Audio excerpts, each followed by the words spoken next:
It's one of the big motivators behind the Bipartisan CHIPS Act that we passed to encourage more production here in the United States. And now, only a couple of months after the passage of that legislation, we're seeing this in practice. We're seeing it play out with TSMC, that Taiwanese chip manufacturer, coming and saying, we are going to build that capability here in the United States. And by the way, just down the road from where we will be, Intel, the American chip company, has announced $20 billion to build a fab itself. So we're seeing across the United States the building of this resiliency.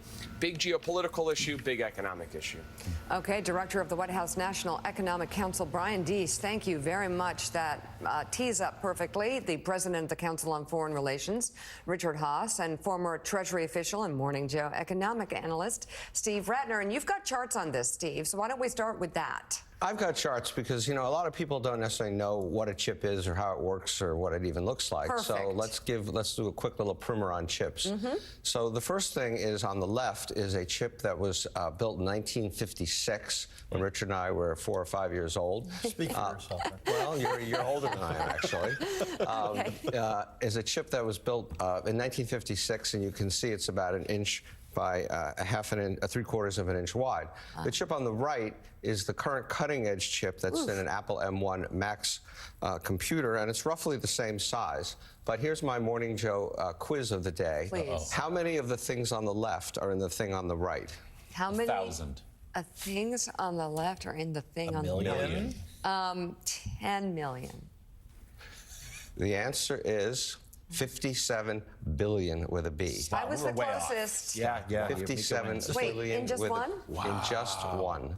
In I just have a one. headache. It's like the Price is Right. I'll give you another small Okay, go on. factoid. No more quizzes, though, please. No, not a quiz. I'll tell you. I like In the quizzes. 1971, Intel built the first microprocessor, something that strung them all together, could do something. It had 2,250 transistors in it that had been shrunk. Right. If you wanted to build the M1 chip today using that 1971 microprocessor, how much space would you need? An inch. 3,300 square feet, 50% larger than the I'm average way Other way, house. Annika. Yeah, you lost Wait, that one. wait, Like I said, no Can we more go back to quiz the first questions. picture?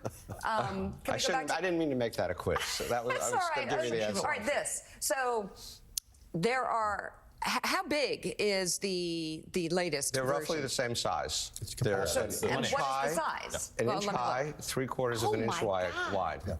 Which gets to They the are the point. size of your crazy. thumb, roughly. No. Gets to the point, Steve, that we're carrying supercomputers in our pockets. Yeah. That's where we've. And where we've literally come. everybody in the world is Truly. listening to all your conversations. Well, there's that, too. Everybody. That's what matter. And to the point that Brian Deese was making, every single one of those phones requires a chip of that kind of sophistication, My God. none of which are made here. And so if you look at the next chart, you can see what's happened to chip making. We were, as Brian said, the leading chip maker in the world. In 1980, we had 60%. We're now the light blue on the right, and we're sitting at 13%. Japan overtook us in 1986. They're the yellow on the left, and then in the upper left is Taiwan. But here's the real problem, and Brian Deese alluded to it. So we still make a lot of chips, but what we don't make, if you look at the chart on the right, are the most sophisticated chips. That first red bar on the left are the chips that you need to put in an iPhone. 92% of them are made in Taiwan by TSMC, and 8% are made in South Korea by Samsung. And then as you go further to the right, you have less sophisticated chips, and then we start to make some of them. But without those chips on the left, not only do we not have iPhones, more importantly, we don't have a lot of military equipment. Right. Like those chips are in Right. F-35 fighters. If you saw that strike against Russia yesterday by Ukraine, there are 250 chips in a Javelin missile. I mean, these are things that are of critical importance to our national security. And as Brian said, we don't make any of them here. And Wow. Taiwan, Steve, has been hesitant, has it not, to make any of these chips outside of its country. That's why this is so significant today. This is a big deal. Yes, that's exactly right. Now we're going to get, because that relates a lot, obviously, to what Richard has to talk about. They have basically not wanted that. Brian is right. They're going to make the so-called 3-nanometer chips, which are so tiny. A nanometer is 1/250 millionth of an inch or something like that here. But by the time they make the 3 here, they're going to be making 2-nanometer chips somewhere else. And so the Taiwanese government has been very reluctant, as you said, said, to let that technology out of Taiwan for self-protective reasons. So if we look at the last chart, which is now up on the screen there, you can see what part of why they're making those chips here, the most sophisticated ones, is because Apple, which you see is the red up in the left, which is their biggest customer, has basically put the arm on them and said, we can't depend on Taiwan as a supply chain. You got to make chips for our phones here. So yes, the subsidies played a role. Apple played a big role.